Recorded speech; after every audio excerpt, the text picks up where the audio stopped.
오늘 저는 계시록 12장 1절에서 5절 말씀을 가지고 요한계시록에서 종말의 내용 6번째로 말씀을 한번 나누겠습니다. 요한계시록은 크게 두 부분으로 되어 있습니다. 첫 번째는 1장부터 11장까지, 또 두 번째 부분도 12장부터 22장까지 이렇게 구성될 수 있습니다. 특별히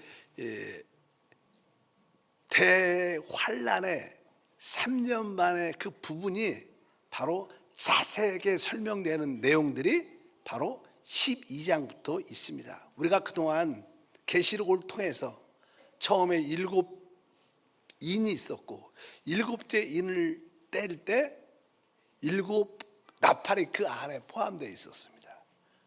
그리고 이제 7 나팔이 하나하나 불려지고 마지막 7 나팔이 불려질 때 바로 그 안에 마지막 하나님의 진노의 7 대접이 있다고 말씀을 드렸습니다.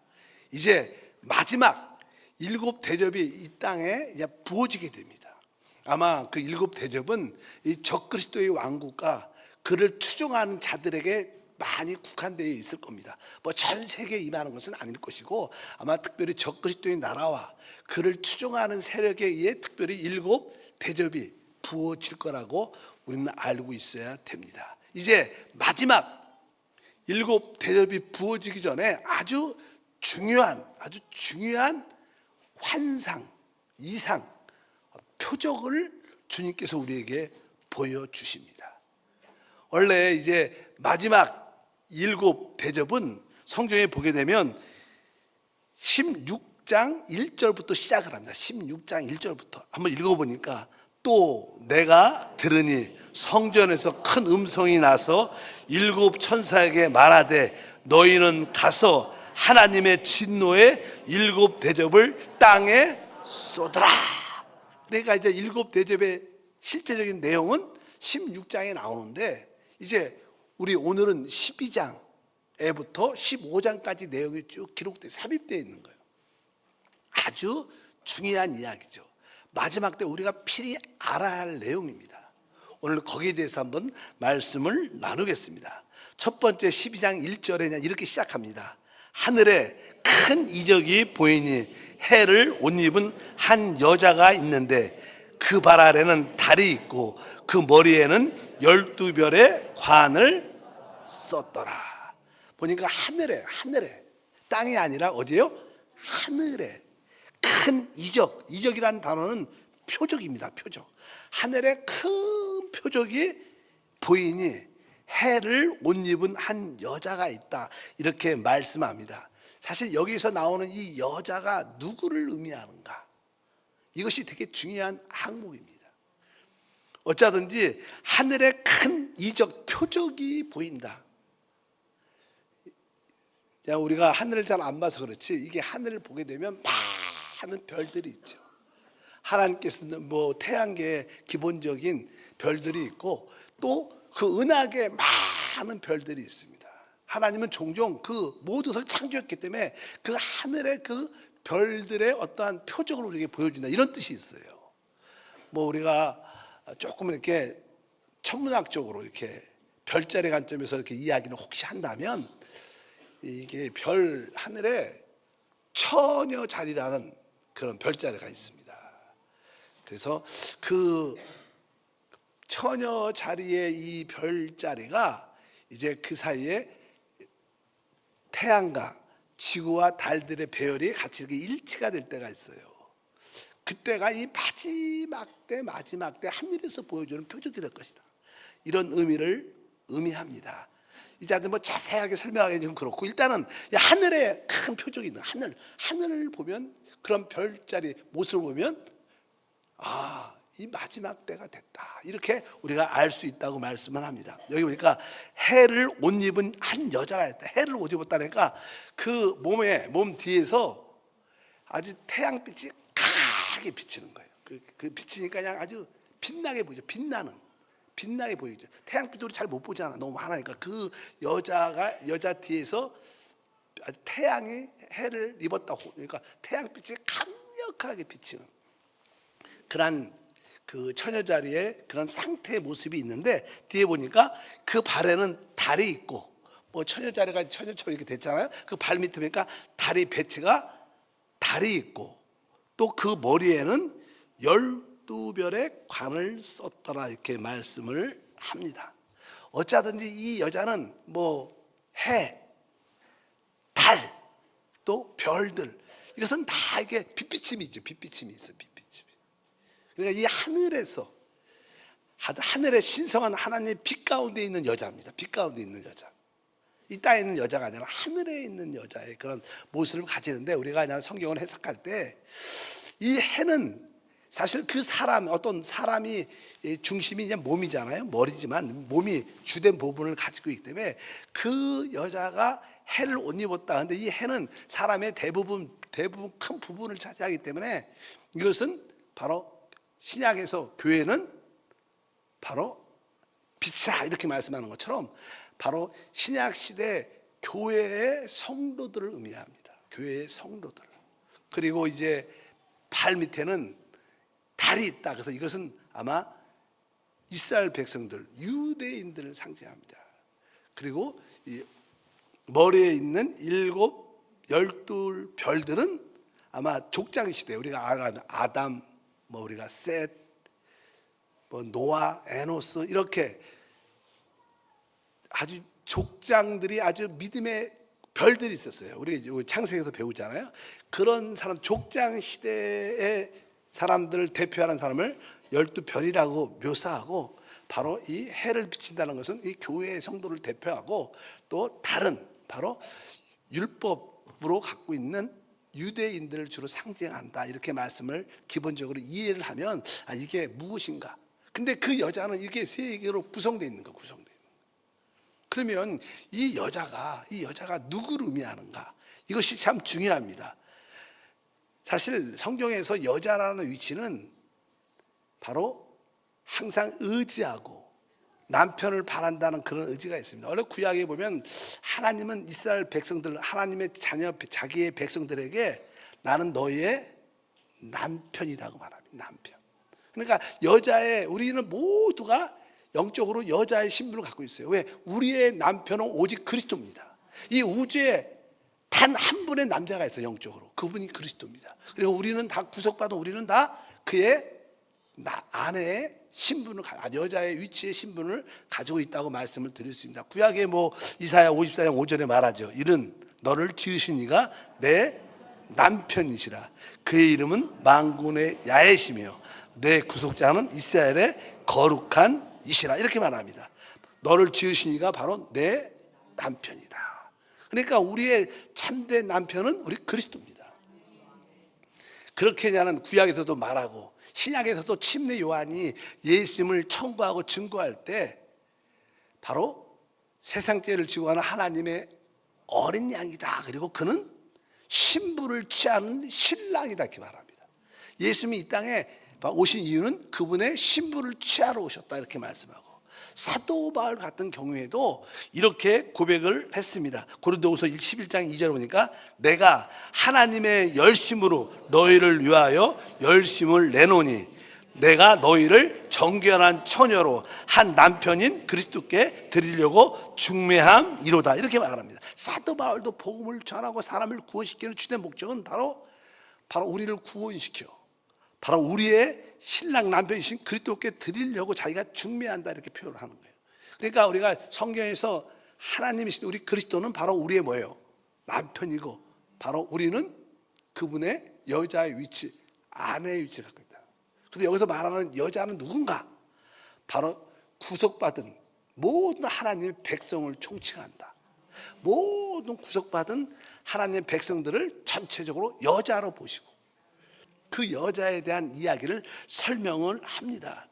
또 어떻게 우리가 그것을 알 수 있냐면요, 이 계시록 12장 17절에 보면 이 여자가 어떻게 구성된가를 설명해 줘요. 한번 보니까 12장 17절에 용이 여자에게 분노하여 돌아가서 그 여자의 남은 자손 곧 하나님의 계명을 지키며 예수의 증거를 가진 자들과 더불어 싸우려고 바다 모래 위에 서 있더라. 여기 보니까 이제 여자의 남은 자손, 아마 여자의 많은 부분들은, 구속받은 백성 중에 많은 부분들은 휴거가 됐을 거예요. 휴거. 근데 이 땅에 남아있는 마지막 대환란 때 남아있는 누구예요? 바로 하나님의 계명을 지킨다. 이것은 바로 유대인을 의미하고, 또 한 사람은 예수의 증거를 가진 자들, 이건 성도를 말합니다. 그러니까 하나님의 계명을 지키는 유대인들과 예수의 간증을 가진 이 성도들을 총칭해서 말하는 거예요. 그러니까 아까 말한 여자는 누구를 의미하느냐? 바로 하나님께 구속받은, 그리스도께 구속받은 모든 하나님의 백성을 의미한다. 그런 의미로서 우리가 이 여자를 실제적으로 이해를 할 필요가 있다. 이들은 다 구속받았기 때문에 땅에 속하지 않고 어디에 속했어요? 하늘에 속한 자입니다. 우리 모두가 하나님의 자녀일 뿐만 아니라 하늘에 속한 하나님의 백성인 줄 믿습니다. 그래서 아까 12별은 바로 그 족장들 시대에서 이기는 자들의 족장들, 또 해는 바로 교회를 예표하고, 또 다른 유대인들, 이스라엘 백성들을 말씀한다고 말씀합니다. 근데 여기 보니까 12장 1절에 이 여자는 해를 못 입었다. 그러니까 아주 하늘의 빛이 강하게 비친다. 그러니까 모든 것으로부터 어둠에서 벗어났다는 거예요. 묶임에서 해방됐다는 뜻을 갖고 있습니다. 사실 우리 구속받은 우리 모든 사람들은 죄와 사망의 어둠에서 벗어나서 하나님 빛 안에서 충만한 줄 믿습니다. 근데 이 여자가 잉태를 했어요. 수태를 했습니다. 아이를 가졌어. 그래서 이제는 그 아이를 출산하려고 힘쓰고 애쓴다, 그런 표현을 하죠. 2절에 보니까 이 여자가 아이를 베어 해산하게 되매 아빠서 애를 쓰며 부르짖더라. 근데 여기서 이제는 이 여자가 누군가에 의해서 잉태를 했어요. 누군가에 의해서. 근데 그분, 우리가 알다시피 앞으로 보면 누구예요? 그분이 바로 우리의 남편이신 그리스도를 통해서 잉태된 여자죠. 잉태된 여자.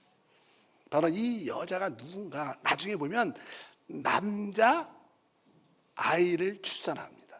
남자 아이를 출산하는데, 이 남자 아이라는 것은 아주, 남자는 특별히 그냥 강하다는 뜻을 갖고, 여자는 좀 약하다 이런 뜻이잖아요. 근데 성경에서 그냥 남자는 강한 자를 의미합니다. 여러분, 역대로 구속받아 하나님의 백성 가운데 특별히 강한 자들, 이기는 자들이 있어요. 교회의 핵심적인 요소는 뭐냐면, 교회 안에 많은 성도가 있지만 하나님은 그 중에서 이기는 자를 통해서 하나님의 경륜을 이루셔요. 그래서 교회가 하는 일은 이기는 자를 만들어내는 거예요. 믿으시면 아멘. 한세 금요 창녀에 오신 여러분 모두가 구속받은 하나님의 백성이지만, 여러분들은 바로 남자아이로, 좀 더 강한 자로, 이기는 자로 여러분들의 영적으로 태어나기를 축복합니다. 그러한 의미를 갖고, 이것을 주님께서 큰 표적이라고 그랬죠. 큰 이적, 되게 중요한 사건이라는 거예요. 이것을 우리가 이 마지막 때 알고 있어야 되는 거야.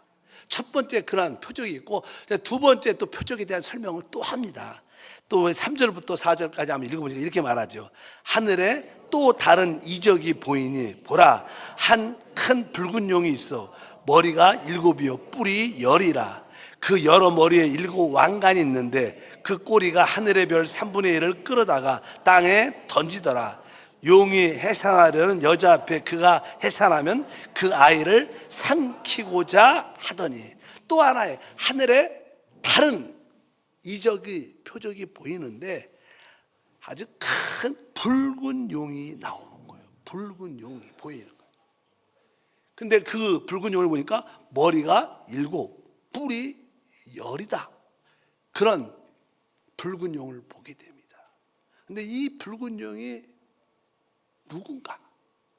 아까 그 여자는 우리가 하나님께 구속받은 총체적인 하나님의 백성들을 의미하는데, 그 여기서 나오는 이 붉은 용은 누군가?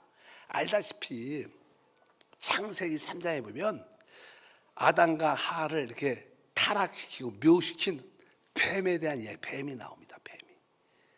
그래서 뱀이 하와를 미혹해서 하나님께서 먹지 말라고 명하신 선악과를 먹고 하나님을 떠날 수밖에 없는 그러한 타락시키는 그런 사건이 기록이 되어 있습니다. 그래서 이제 하를 타락시킨 그 뱀에게 하나님이 이제 그를 저주하죠. 그 저주의 내용이 성경에 이렇게 기록되어 있습니다. 창세기 3장 15절을 보니까 내가 너로 여자와 원수가 되게 하고 내 후손도 여자의 후손과 원수가 되게 하리니 여자의 후손은 내 머리를 상하게 할 것이요 너는 그의 발꿈치를 상하게 할 것이니라. 원래 이 사단은 이 여자를 통해서 하나님의 경륜의 목적이 이루어질 것을 알고 있어요. 이 여자가 하나님께 쓰임 받아서 여자를 통하여 누가 오시냐면 사실 그리스도가 오십니다. 그리스도가 오시기 때문에 그리스도를 통해서 하나님의 경륜의 목적이 이루어지기 때문에 그것을 아니까 이 사단이 이 여자를 타락시켜야겠다, 이 여자를 미혹시켜야겠다 갖고 미혹해갖고 이 여자를 죄를 짓게 만드는 거예요. 그래서 주님께서 그것을 아시고 이제 그 뱀을 심판하죠. 오늘 보니까 뭐라고 써 있어요? 내가 너로 여자의 원수가 돼. 여기도 여자는 여자와 원수가 되겠다. 사실 하나님께서 이 여자는 우리 구속받은 우리 하나님의 백성이라고 말씀드렸어요. 또 이 원수는 뱀입니다. 이 뱀이 점점 자라서 큰 용이 됩니다. 여러분, 뱀이 어떻게 큰 용이 될 수 있을까? 사람들도 이렇게 등치가 커지려면 어린 아이로부터 그냥 성장해야 되는데 성장하려면 어떻게 해야 돼요? 먹어야죠. 많이 먹으면 그냥 키도 커지고 등치도 커지고 큰 사람이 되는 것처럼 이 뱀이 처음에는 작은 존재였는데 이 뱀의 운명은 뭡니까? 바로 너는 흙이니 흙을 종식토록 먹으라고 말합니다. 그래서 이 뱀이 사람은 흙으로 만들어졌습니다. 그러니까 사람이 육신을 따라 살면 흙이란 존재가 되는 거예요. 그래서 사람은 대부분 육신을 따라 살 때 다 육신을 따르는 사람들은 다 그 뱀의 뭐예요? 먹이가 되니까 숱하게 타락한 육신을 사람들을 계속 이 뱀이 먹으니까 점점 커져갖고 어떻게 됐어요? 큰 용이 되는 거예요. 지금도 이 시대도 많은 사람들이 육신을 따라 살고 있어요. 다 그들은 뭐예요? 그 뱀의 먹이, 결국 큰 용의 먹이가 될 수밖에 없다. 그러나 우리는 뭐예요? 육신에 있지 않고 영에 있나니. 우리가 왜 영을 따라 살아야지 뱀이 우리를 먹지 못하는 거예요. 여러분, 육신을 따라 살면 반드시 망합니다. 그 뜻은 뭐예요? 사단의 먹이가 되고 큰 용의 먹이가 된다는 뜻을 가지고 있습니다. 어쩌든지 하나님은 그 여자와 그 뱀과 원수가 되게 하셨어요. 그러니까 이 사단은 여자, 즉 교회를, 성도를 싫어합니다. 우리들도 싫어해요, 사단을. 믿으시면 아멘. 우리가 원수, 마귀와 우리는 보이지 않는 적대감이 있어요. 이것은 하나님이 정한 운명이에요. 내가 하고 싶어서 갖는 게 아니라 하나님이 정해놨어. 이 교회는, 성도는 원수를 미워해야 되고 또 사단도 이 교회를 미워하는 거예요. 그래서 이 사단은 이 세상을 통하여 얼마나 교회를 핍박하는지. 우리는 교회는 잘해도 욕먹고 못하면 더 욕먹고 착해도 욕먹고 나빠도 욕먹고. 우리 교회는 그냥 왜? 세상의 구조는 사단입니다.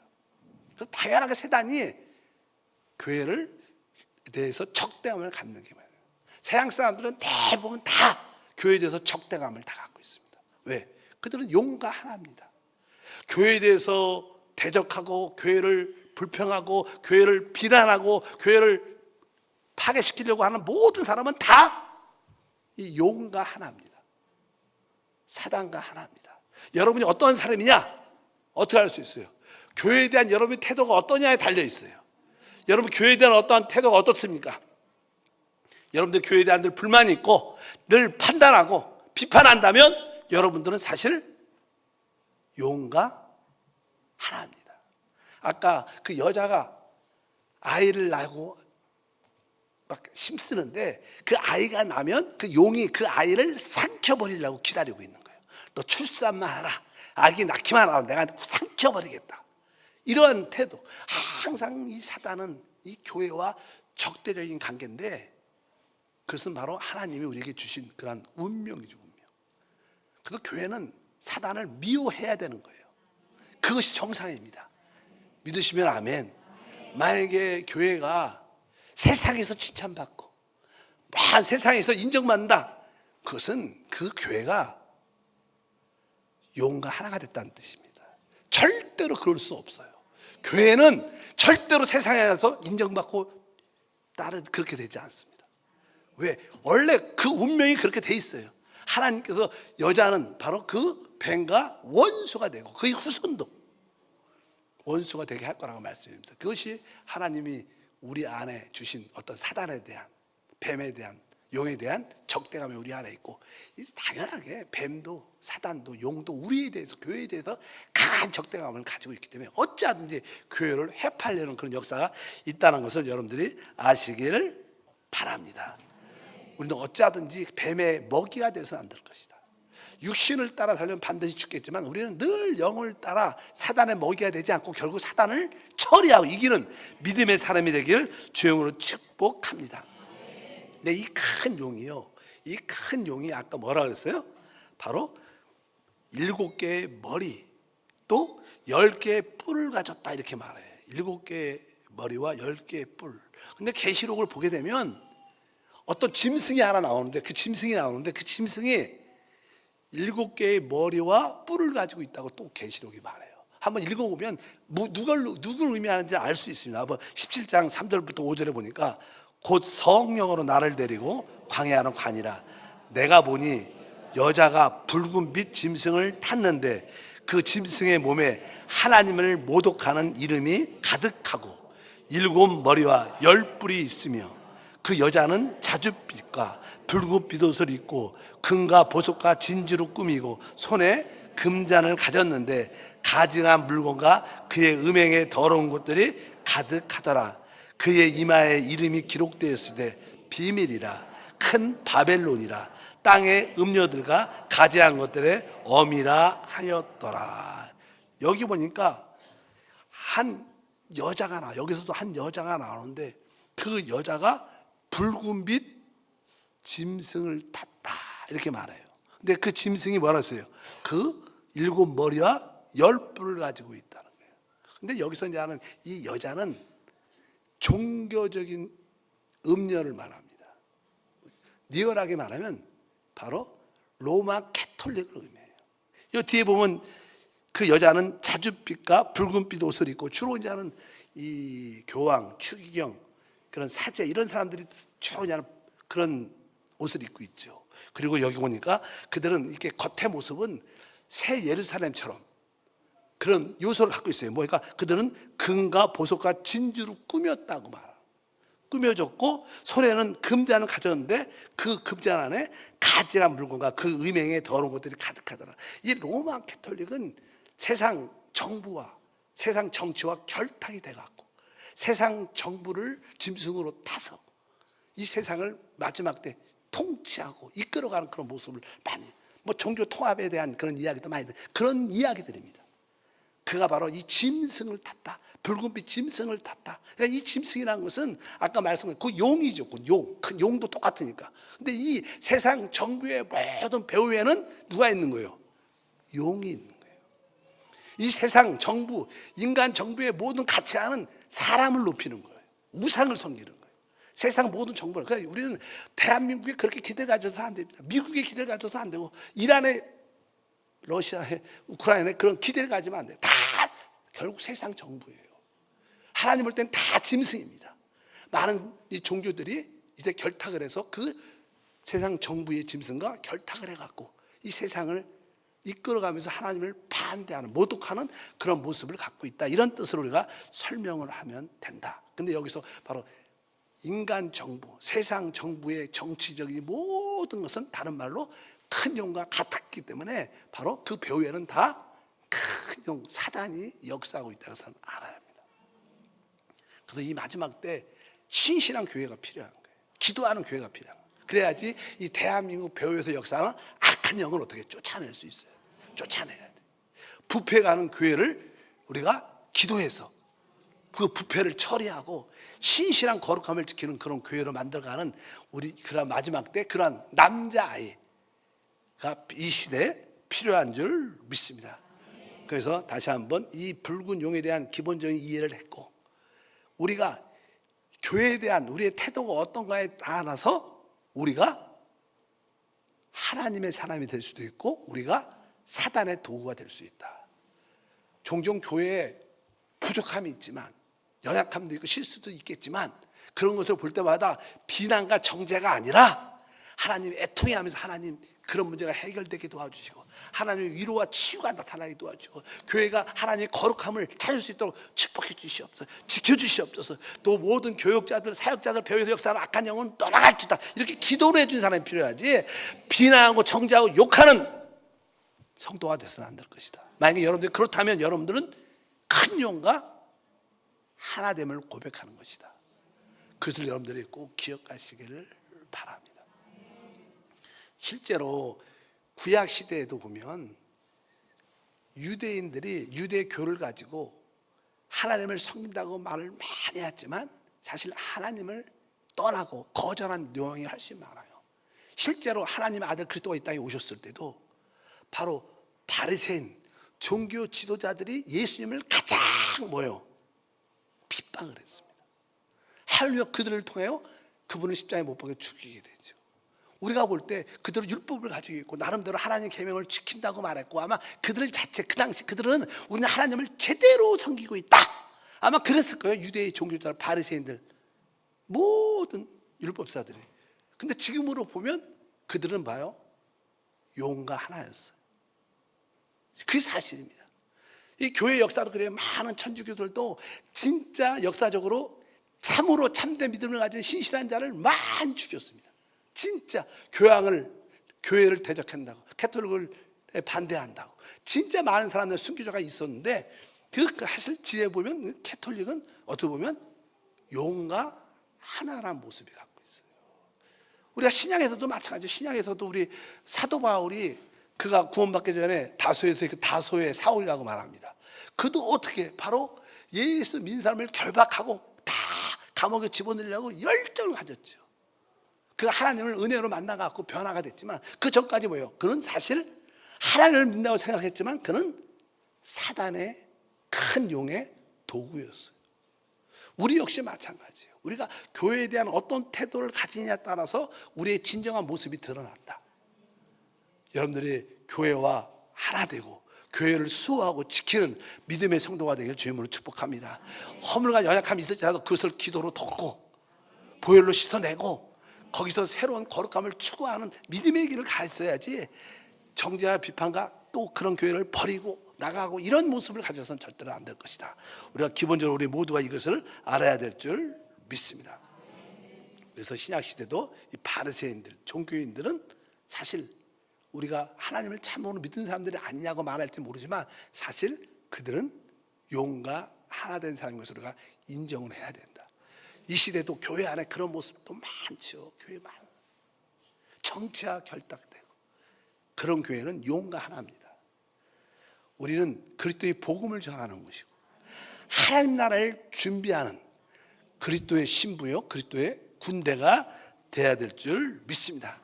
그래서 우리는 이 마지막 때 참된 교회로 회복해야 된다. 성경에서 계시한 그런 교회로 회복해야 된다. 정치에 관련되지 않고 정부에 관련되지 않고 신실한 사람의 영혼을 구원하고 사단과 영적 싸움을 행하는 그런 교회를 만들어내야 이 마지막 시대에 이기는 자의 길을 우리 모두가 가야 될 줄 믿습니다.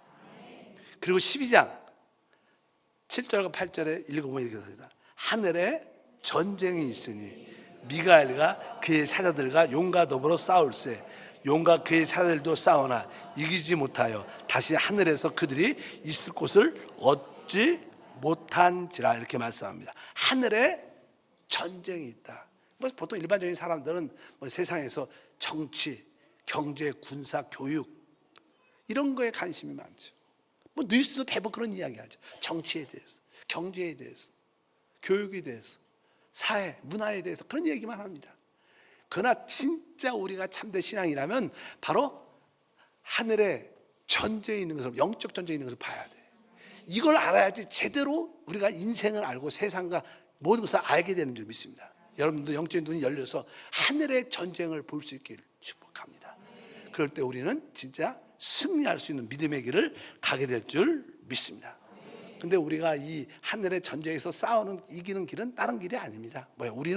우리의 영적 무기는 기도지요.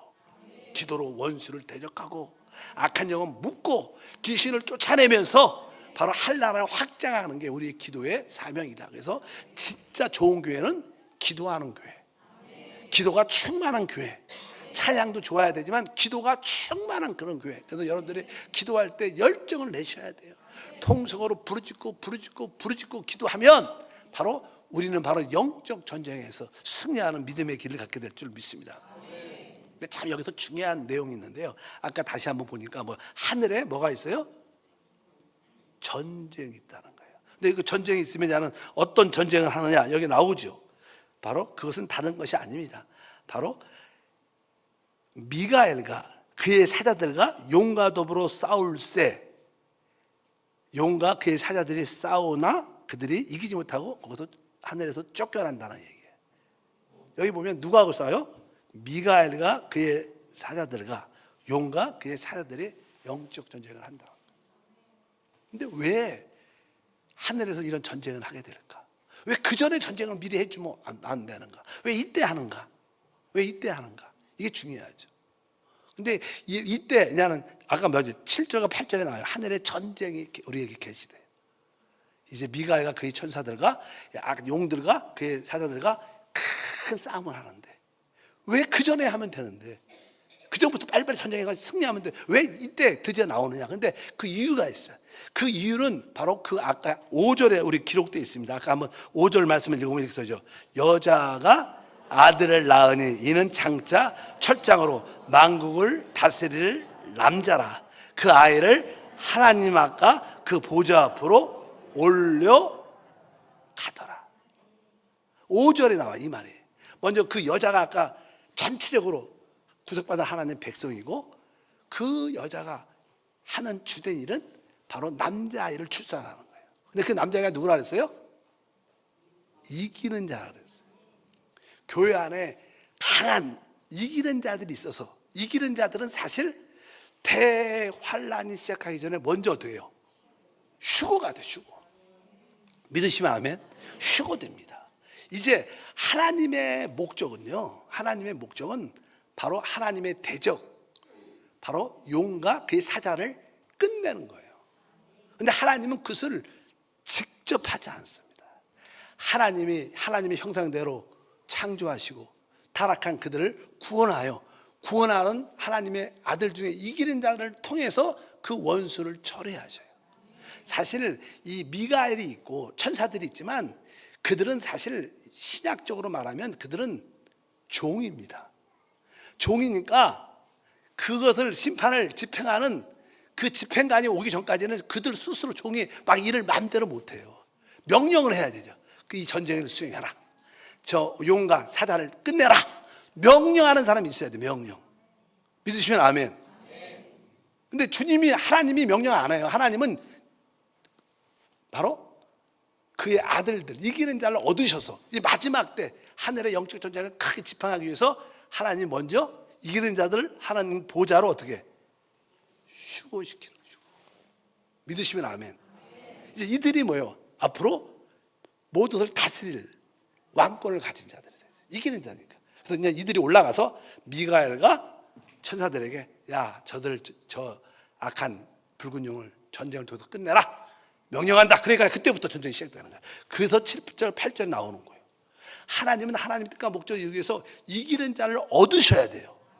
얻으셔야지만이 이 영적 전쟁에서 이 공중에서 하늘에서 사단을 쫓아내고 그가 이 땅에 내려왔다. 이 땅에서 무적행으로 던져지고 마지막에는 무적행에서 나와 영원한 불못으로 던져지도록 그 수행은 누가 하는 거예요? 미가엘이 하겠지만 천사들과 그것을 수행하도록 명령하는 건 이기는 자가 하는 거예요.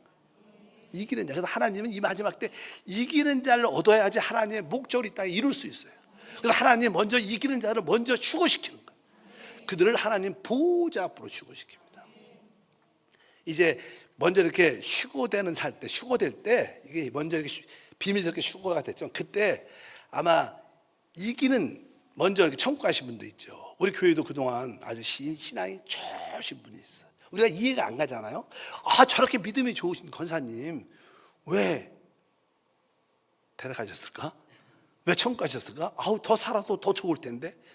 여러분, 여기 있는 것보다 거기 가는 게 훨씬 더 좋아, 실제로. 그리고 그분들은 사실은 이기는 자로 택함 받았어요. 그래서 그들은 하나님 보좌로 우리가 이기는 자의 휴거가 같이 이루어져서 그들이 이기는 자의 사단과의 영적 전쟁의 집행관이 돼서 천사들이여 전쟁을 수행하라, 그 원수를 하늘에서 쫓아내라, 이렇게 명령을 내릴 사람이 있어야 될 거 아니에요. 그 사람들이 바로 남자아이들입니다. 그래서 우리 교회 안에서도 이미 남자아이처럼 이기는 자가 돼가고 먼저 가신 분들이 있어요.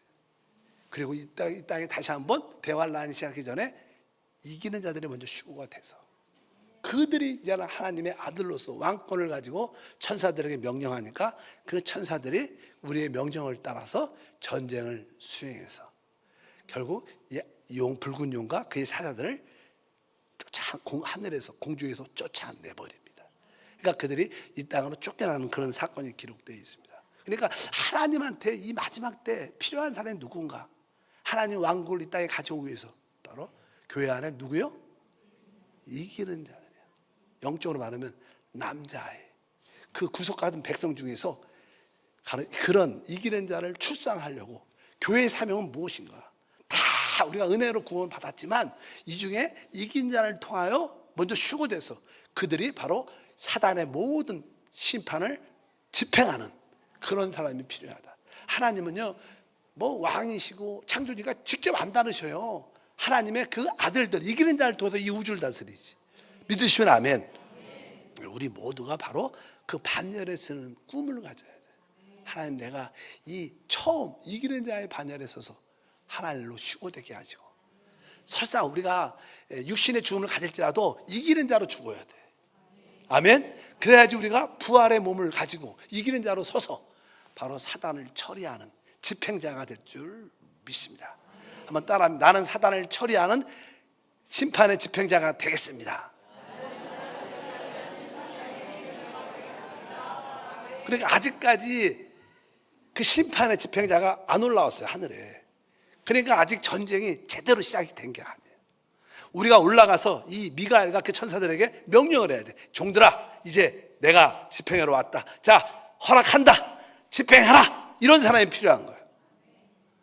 바로 여러분이 그 주인공이 되기를 축복합니다. 무엇보다도 우리 한세교회가 그 주인공이 돼서 진짜 하나님의 뜻을, 하늘에 있는 그 전쟁을 수행하고 그 승리를 누리는 우리 모두가 돼야 될 줄 믿습니다. 아까 천사들은요, 같은 급이라 자기가 결정해서 막 전쟁을 막 못해요. 명령을 받아야 돼. 명령을. 근데 주님이 직접 명령 안 합니다. 바로 그동안 하나님이 우리를 성숙시키고 변화시켜서 우리를 바로 심판의 집행자로 우리를 세웠어요. 하나님의 아들로 세웠죠. 이들을 통하여 그것이 집행되니까 하나님의 전쟁이 하늘에서 이루어져서 결국 당연하게 미가엘과 그의 천사들이 붉은 용과 사단을 이기지. 그래서 그들 공중에서 아까 쫓아낸다, 이렇게 말씀합니다.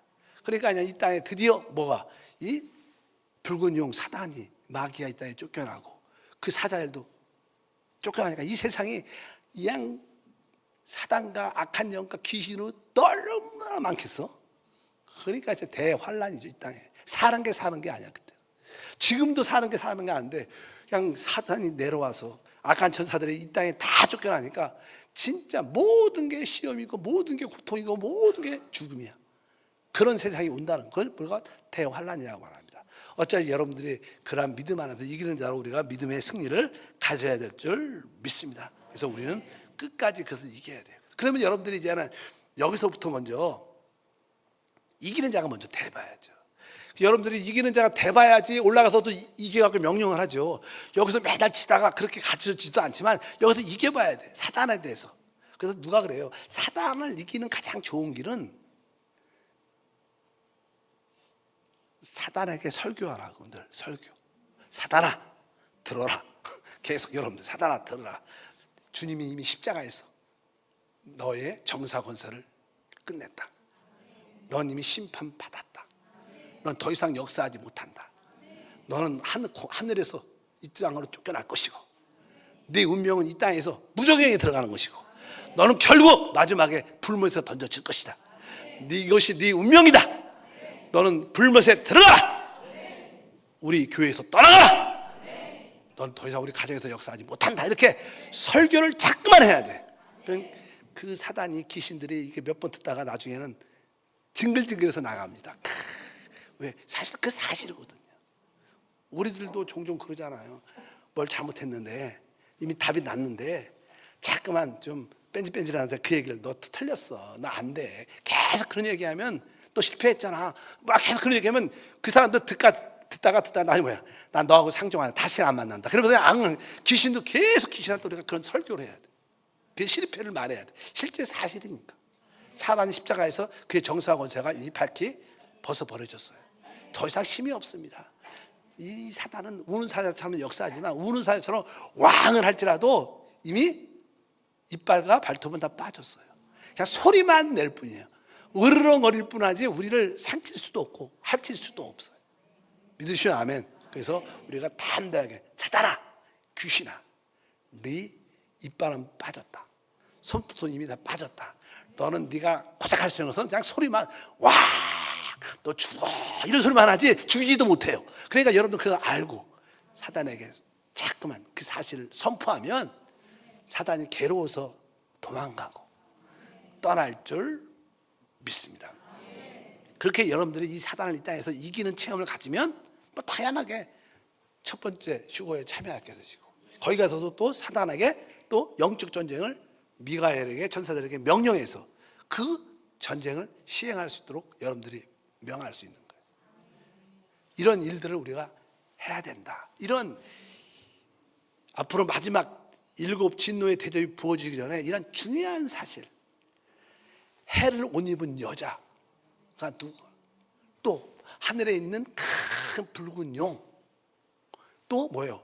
하늘의 전쟁, 이것을 여러분들이 이해를 해야 진짜 마지막 대의 환난을 이해할 수 있고 준비할 수 있는 지혜가 있는 거예요.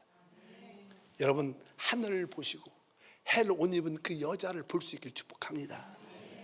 또 하늘에 이 붉은 용이 그의 영들이 있는 것을 여러분들이 아셔야 됩니다. 그 붉은 용이 바로 이 세상 정치와 결탁돼서 이 세상을 통치하려는 그 모습을 가지고 있다는 것을 분명히 아시길 바랍니다. 이제 이기는 자가 하늘에 휴거되니까 그들의 명령을 통해서 드디어 공중에서부터 영적 전쟁이 수행돼서 용과 그 사자들이 결국 공중에서부터 하늘로부터 이 땅으로 쫓겨나는 사실을 볼 수 있어야 돼. 그럴 때 우리는 주님의 승리를 마음껏 누리는 은혜가 함께할 걸 믿습니다. 거룩하신 하나님, 이제 7 나팔 안에 7 진노의 대접이 있고 마지막 때 7 진노의 대접이 부어지기 전에 진짜 하나님 우리에게 중요한 내용을 보여주십니다.